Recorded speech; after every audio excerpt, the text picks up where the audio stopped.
밤이 되면 문득 이런 생각이 듭니다. 오늘 하루 나를 찾은 사람이 있었나? 전화도 없고 메시지도 없고 부탁도 없습니다. 그러다 마음속에서 이 말이 올라옵니다. 이제 나는 아무에게도 필요 없는 사람이 된 걸까? 부처님은 이런 사람에게 이렇게 말씀하셨습니다. 쓸모로 존재를 판단하지 마라. 존재 자체가 이미 의미다. 우리는 평생 필요한 사람으로 살았습니다.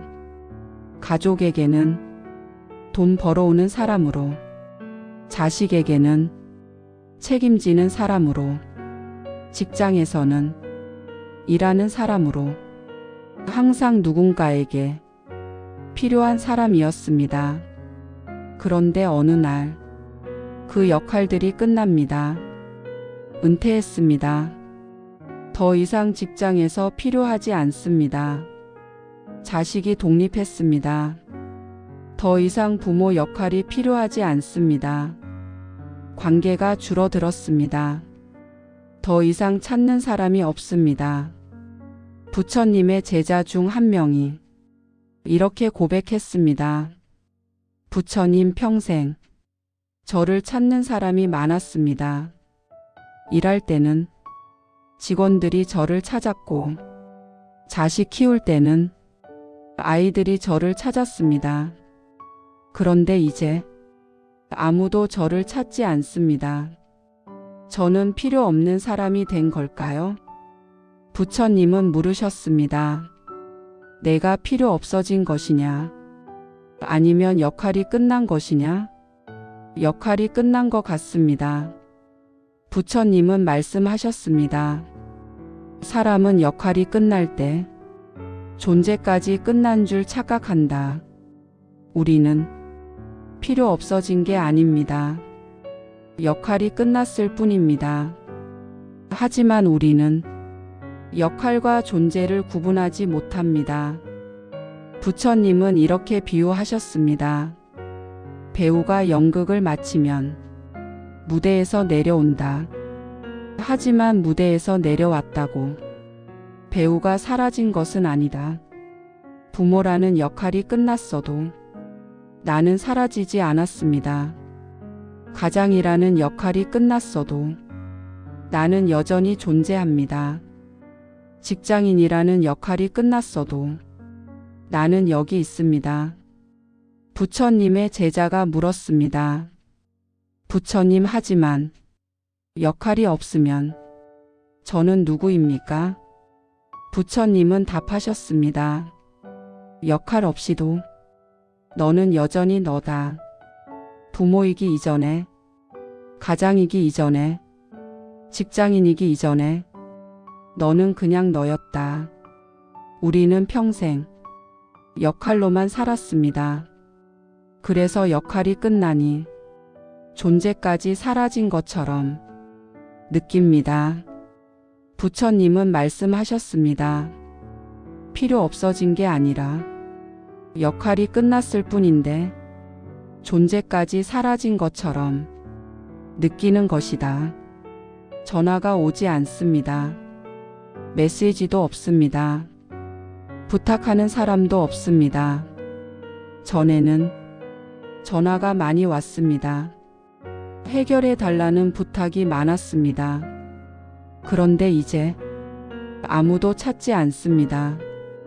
나는 이제 쓸모없는 사람이 된 걸까? 이런 생각이 듭니다. 부처님은 말씀하셨습니다. 쓸모로만 살아온 사람은 쓸모가 없을 때 존재의 의미를 잊는다. 하지만 존재는 쓸모와 상관없이 이미 의미 있다. 우리는 쓸모 있음에 중독되어 있습니다. 누군가에게 필요한 사람, 누군가에게 쓸모 있는 사람, 그래야만 가치 있다고 느꼈습니다.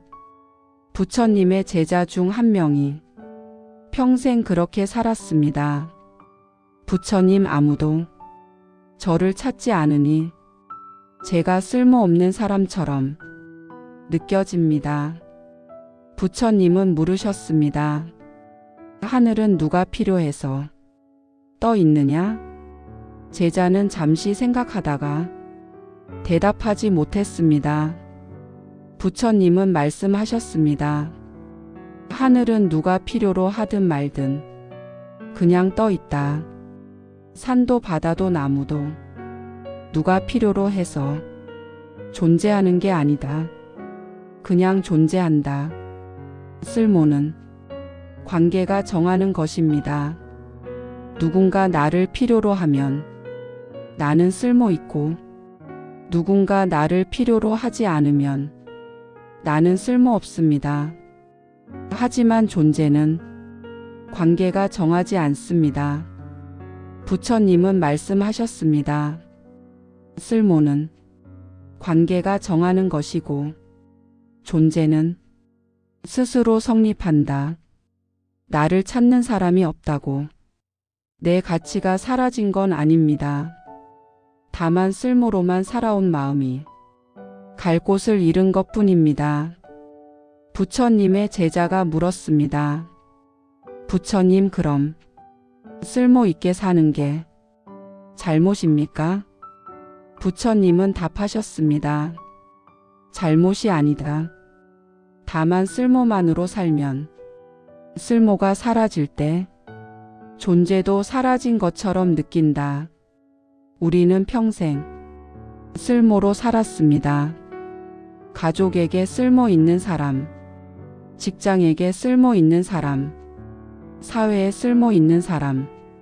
그래서 쓸모가 없어지니 존재의 의미까지 사라진 것처럼 느낍니다. 부처님은 이렇게 비유하셨습니다. 도구는 쓰임이 있어야 가치가 있다. 하지만 사람은 도구가 아니다. 쓰임이 없어도 존재 자체로 의미 있다. 망치는 못을 박을 때 가치가 있습니다. 못을 박지 않으면 쓸모가 없습니다. 하지만 사람은 도구가 아닙니다. 부처님은 말씀하셨습니다. 너는 도구가 아니라 존재다. 쓰임이 없어도 너는 여전히 의미 있다. 우리는 쓸모 있음에 중독되었습니다. 누군가 나를 필요로 해야만 살아있다고 느꼈습니다. 부처님의 제자가 또 물었습니다. 부처님, 그럼 어떻게 해야 합니까? 부처님은 답하셨습니다. 먼저 깨달아야 한다. 쓸모 있음으로 존재를 증명할 필요가 없다는 것을.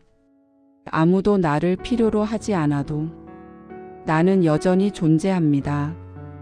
아무도 나를 찾지 않아도 나는 여전히 의미 있습니다. 부처님은 말씀하셨습니다. 쓸모 없어진 게 아니라 쓸모로 증명할 필요가 없어진 것이다. 아무도 찾지 않는 밤, 외롭습니다. 쓸쓸합니다. 버려진 것 같습니다. 하지만 부처님은 이 밤을 다르게 보셨습니다. 아무도 찾지 않는 밤은 벌이 아니다. 부처님의 제자 중 한 명이 매일 밤 외로워했습니다. 부처님, 밤이 되면 아무도 저를 찾지 않습니다. 이것이 제가 받는 벌입니까? 부처님은 물으셨습니다. 평생 얼마나 많은 사람을 돌봤느냐? 많이 돌봤습니다. 평생 얼마나 많은 요청에 응답했느냐? 거의 모든 요청에 응답했습니다. 부처님은 말씀하셨습니다. 그렇다면 이제 쉴 때가 된 것이다. 아무도 부르지 않을 때 비로소 자신과 마주한다.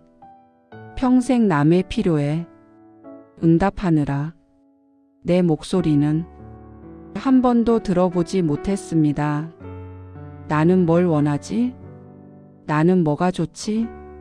나는 누구지? 이런 질문을 한 번도 해보지 못했습니다. 부처님은 말씀하셨습니다. 지금의 고요는 버려짐이 아니라 처음으로 주어진 자유일 수 있다. 아무도 부르지 않는 밤. 이제야 나 자신의 소리를 들을 수 있는 밤입니다. 부처님의 제자가 물었습니다.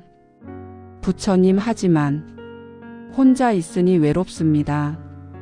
부처님은 답하셨습니다. 외로움과 혼자 있음은 다르다. 외로움은 남이 없어서 생기고 혼자 있음은 나와 함께 있는 것이다. 평생 남과 함께 있었습니다. 하지만 나와는 함께 있지 못했습니다. 이제 나와 함께 있을 시간입니다. 부처님은 이렇게 비유하셨습니다. 시끄러운 시장에서는 자기 목소리를 들을 수 없다. 고요한 곳에 와야 자기 목소리가 들린다. 평생 시장처럼 시끄러운 곳에서 살았습니다. 자식 소리, 배우자 소리, 직장 소리, 사회 소리. 이제 고요합니다. 처음으로 내 목소리를 들을 수 있습니다. 부처님의 제자가 또 물었습니다. 부처님, 내 목소리를 들으면 무엇이 달라집니까? 부처님은 답하셨습니다. 비로소 내가 진짜 원하는 것이 무엇인지 알게 된다. 평생 남이 원하는 것만 했습니다. 자식이 원하는 것, 배우자가 원하는 것, 직장이 원하는 것. 하지만 내가 원하는 것은 한 번도 물어보지 못했습니다. 부처님은 말씀하셨습니다. 아무도 부르지 않는 밤은 벌이 아니라 선물이다. 처음으로 나 자신에게 너는 무엇을 원하니? 물을 수 있는 시간. 아무도 찾지 않는 밤. 외롭게 느껴지지만 사실은 자유입니다. 부처님은 이렇게도 말씀하셨습니다. 필요 없어진 게 아니라 필요에 응답하지 않아도 되는 자유를 얻은 것이다. 부처님은 필요 없어진 사람의 마음을 등불로 비유하셨습니다. 등불 비유. 부처님의 제자 중 한 명이 평생 사람들의 길을 밝혀줬습니다. 그런데 이제 등불이 다 타버렸습니다. 그는 슬펐습니다. 부처님, 제 등불이 다 타서 꺼졌습니다. 이제 저는 쓸모없는 제가 된 것 같습니다. 부처님은 물으셨습니다. 내 등불이 타는 동안 무슨 일이 일어났느냐? 사람들의 길을 밝혔습니다. 등불이 꺼졌다고 그 빛까지 사라졌느냐? 아니요, 빛은 이미 사람들의 길이 되었습니다. 부처님은 말씀하셨습니다. 등불은 밝히기 위해 태어난다. 하지만 꺼졌다고 해서 쓸모없는 제가 되는 것은 아니다. 등불이 꺼졌을 때 그 빛은 이미 사람들의 길이 되었다. 우리도 그렇습니다.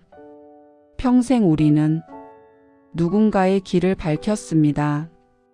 자식의 길을 밝혔고, 가족의 길을 밝혔고, 누군가의 어둠을 밝혔습니다. 이제 우리 등불이 다 탔습니다. 더 이상 밝힐 수 없습니다. 하지만 우리가 밝힌 그 길은 지금도 빛나고 있습니다. 부처님은 말씀하셨습니다.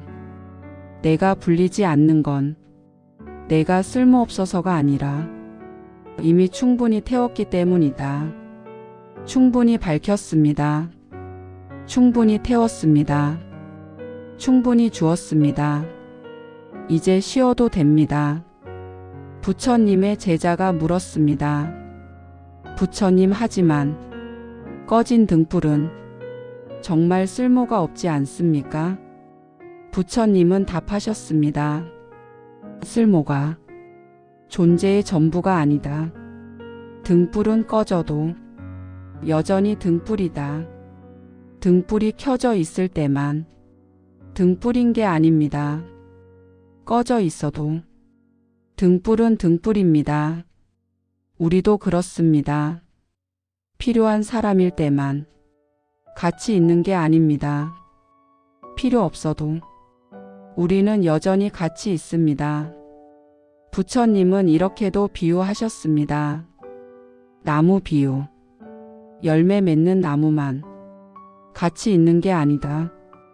열매를 다 내준 나무도 그늘을 준다. 나무가 열매를 맺을 때만 쓸모 있는 게 아닙니다. 열매를 다 내준 후에도 나무는 그늘을 줍니다. 힘을 줍니다. 바람을 줍니다. 존재 자체로 아름답습니다. 부처님은 말씀하셨습니다. 너도 그렇다. 이미 열매는 다 내줬어도 너의 존재 자체가 누군가에게 그늘이다. 산 비유. 부처님은 또 이렇게 비유하셨습니다. 산은 누가 오르든 말든 그냥 거기 있다. 하지만 산이 없으면 사람들은 길을 잃는다. 산은 적극적으로 사람을 부르지 않습니다. 나를 올라와. 이렇게 말하지 않습니다. 그냥 거기 있습니다. 하지만 산이 있기에 사람들은 방향을 알고 길을 찾습니다. 부처님은 말씀하셨습니다. 너도 그렇다. 아무도 부르지 않아도 내가 존재한다는 것 자체가 누군가에게는 이정표다. 부처님의 제자가 눈물을 흘리며 말했습니다. 부처님, 이 말씀 처음 듣습니다. 저는 평생 필요한 사람이어야만 가치 있다고 생각했습니다. 부처님은 말씀하셨습니다. 이제 깨달았느냐? 존재 자체가 이미 의미다. 우리는 묻습니다. 그럼 누가 나를 필요로 하나요? 누가 나를 찾아주나요? 누가 내 가치를 증명해 주나요? 부처님은 이런 질문에 이렇게 답하셨습니다. 존재는 필요로 증명되지 않는다. 부처님의 제자 중 한 명이 평생 인정받기 위해 살았습니다.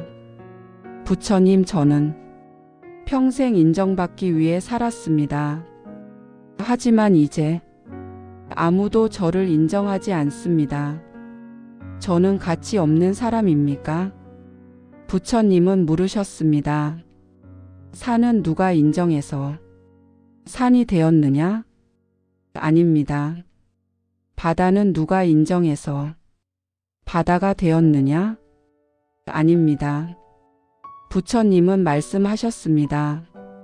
산은 아무도 보지 않아도 산이고 바다는 아무도 보지 않아도 바다다. 너도 마찬가지다. 아무도 보지 않아도 아무도 인정하지 않아도 너는 여전히 온전한 존재다. 존재는 누가 증명해 주는 게 아닙니다. 스스로 성립합니다. 부처님은 이렇게 비유하셨습니다. 해는 누가 봐서 빛나는 게 아니다. 아무도 보지 않아도 해는 빛난다. 해는 누군가 쳐다봐서 빛나는 게 아닙니다. 그냥 빛납니다. 아무도 보지 않는 밤에도 해는 지구 반대편을 비춥니다. 부처님은 말씀하셨습니다. 너도 그렇다. 아무도 보지 않아도 아무도 필요로 하지 않아도 너는 여전히 너로서 빛난다. 부처님의 제자가 물었습니다. 부처님, 하지만 아무도 필요로 하지 않으면 제가 존재하는 이유는 무엇입니까? 부처님은 답하셨습니다. 존재의 이유가 필요하냐?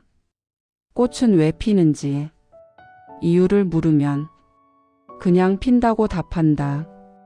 꽃은 누가 보라고 피는 게 아닙니다. 누가 필요해서 피는 게 아닙니다. 그냥 핍니다. 핀다는 것 자체가 이유입니다. 부처님은 말씀하셨습니다. 너도 그렇다. 존재한다는 것 자체가 이미 이유이고 이미 의미다. 부처님의 제자가 또 물었습니다. 부처님, 그럼 아무도 저를 필요로 하지 않아도 괜찮습니까? 부처님은 답하셨습니다. 괜찮은 게 아니라 그것이 자연스러운 것이다. 역할이 끝나면 필요도 줄어든다. 하지만 존재는 역할과 상관없이 계속된다. 필요가 줄어든다고 존재가 줄어드는 게 아닙니다. 역할이 끝난다고 의미가 끝나는 게 아닙니다. 부처님은 이렇게도 말씀하셨습니다. 나무는 열매를 다 주고 나면 새들도 덜 온다. 하지만 나무는 여전히 하늘을 향해 서 있다. 그것만으로 충분하다. 아무도 찾지 않아도 당신은 여전히 여기 서 있습니다. 그것만으로 충분합니다. 부처님은 말씀하셨습니다. 존재는 누가 증명해 주는 게 아니다. 스스로 성립한다. 부처님은 필요 없어진 사람에게 이렇게 말씀하셨습니다. 필요 없어진 게 아니라 이제 존재로 살 차례다. 평생 쓸모로 살았습니다. 가족에게 쓸모 있는 사람, 직장에 쓸모 있는 사람, 사회에 쓸모 있는 사람, 항상 뭔가에 쓸모 있어야 가치 있다고 느꼈습니다. 하지만 이제 쓸모로 사는 삶은 끝났습니다. 부처님의 제자가 물었습니다. 부처님, 쓸모로 살던 삶이 끝났으면 이제 어떻게 살아야 합니까? 부처님은 답하셨습니다. 존재로 살아라. 쓸모로 사는 삶과 존재로 사는 삶은 다릅니다. 쓸모로 살 때는 항상 물었습니다. 내가 뭘 할 수 있지? 내가 누구에게 필요하지? 내가 무슨 역할을 하지? 하지만 존재로 살 때는 묻지 않습니다. 나는 여기 있다. 이것만으로 충분합니다. 부처님은 이렇게 비유하셨습니다. 강은 바다로 흐르기 위해 존재하는 게 아니다. 흐른다는 것 자체가 강의 존재다. 강은 바다에 도착해야 의미 있어. 이렇게 생각하지 않습니다. 흐르는 것 자체가 의미입니다. 우리도 그렇습니다. 부처님은 말씀하셨습니다. 무언가를 이뤄야 의미 있는 게 아니다. 존재한다는 것 자체가 이미 의미다. 부처님의 제자가 또 물었습니다. 부처님, 존재로 산다는 건 구체적으로 어떻게 사는 겁니까? 부처님은 답하셨습니다. 아침에 눈 뜨면 오늘 뭘 해야 하지가 아니라 오늘도 살아있구나. 이렇게 사는 것이다. 역할이 없어도, 쓸모가 없어도, 필요 없어도 나는 살아있다. 이것만으로 충분합니다. 부처님은 이렇게도 말씀하셨습니다. 쓸모로 살던 인생은 끝났고 이제는 존재로 사는 시간이 시작된 것뿐이다. 쓸모로 살 때는 항상 증명해야 했습니다. 나는 이만큼 했어. 나는 이렇게 유용해. 나는 이렇게 필요한 사람이야. 하지만 존재로 살 때는 증명할 필요가 없습니다. 부처님의 제자가 물었습니다. 부처님 증명하지 않아도 제가 의미 있습니까? 부처님은 답하셨습니다. 산은 증명하지 않아도 산이고 바다는 증명하지 않아도 바다다. 너도 증명하지 않아도 이미 의미 있다. 이제는 필요로 증명하지 않아도 됩니다. 역할로 증명하지 않아도 됩니다. 쓸모로 증명하지 않아도 됩니다. 부처님은 말씀하셨습니다. 그냥 존재하라. 그것만으로 충분하다. 부처님은 아무도 필요로 하지 않는 것 같을 때 이렇게 말씀하셨습니다. 필요 없어졌다고 느껴질 때는 이제 존재로 살 차례다. 오늘 밤 아무도 당신을 찾지 않아도 괜찮습니다. 당신은 이미 충분히 살았고 이미 충분히 의미 있었습니다. 쓸모로 살던 인생은 끝났고 이제는 존재로 사는 시간이 시작된 것뿐입니다. 부처님의 마지막 말씀. 내가 불리지 않는 건 내가 쓸모없어서가 아니라 이미 충분히 태웠기 때문이다. 존재는 필요로 증명되지 않는다. 스스로 성립한다. 쓸모로 존재를 판단하지 마라. 존재 자체가 이미 의미다.